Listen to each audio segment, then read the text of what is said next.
A time for breaking and a time for building. In this couplet, the author of Ecclesiastes introduces us to another of life's necessary and challenging rhythms. Most of us do not find this rhythm particularly easy to settle into. Being broken or doing some breaking is rarely something that we want. It forces us to confront our own weakness, or on the other hand, to acknowledge our power to do harm to another. And whether we are being broken or doing the breaking, it almost always involves pain, loss, and struggle. And building. Well, sometimes the task seems so daunting that we would rather remain broken. Whether something is broken in our own lives or out there in the world, is often far easier to learn how to live broken than it is to take the time to build. And at the end of Erica's sermon last week, she briefly told us about kintsugi, a Japanese practice of taking broken pottery and mending the breaks with glue and gold. While this practice began as a way of mending things accidentally broken, the art became so popular that artisans would start breaking vessels on purpose just so that they could be repaired.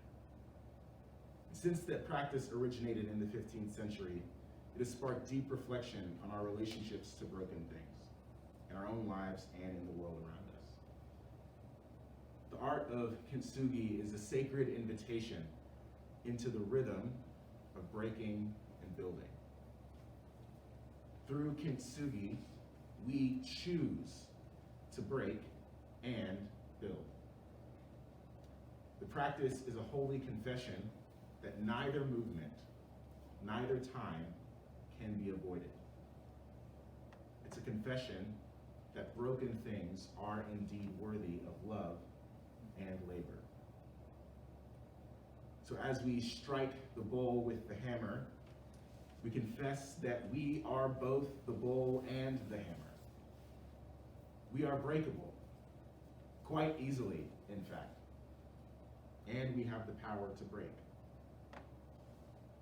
As we gather the broken pieces and press them together, we are reminded that with too much pressure, things break again.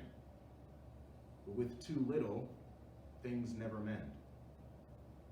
Pressure is part of the healing process, but it must be applied with care and wisdom. As the epoxy slowly dries, we confess our impatience and are reminded that broken things often need more time to mend than we are willing to give. As we trim off the excess, we are reminded that not everything has to come with us into our new season. Some things are meant to be there just for a time. And when our work is finished, cracks and breaks are revealed as sources of beauty. We gain eyes to see the stories in the seams, and we learn to tell that story, so we put our bowls and our lives on display.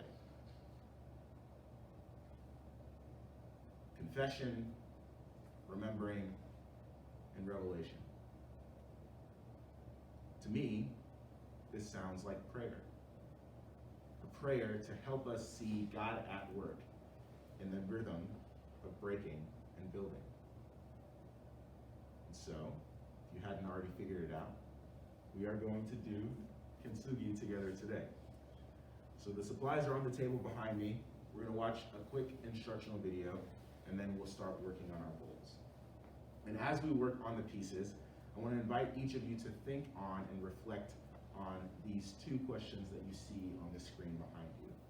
Which step of the kintsugi process was most significant to you, and why? And where have you seen God at work in times of breaking or building in your life? So we'll leave these questions up on the screen the entire time we're working, and then what I think we'll do is split our tables into 4 groups so we have time to discuss in small groups at the end.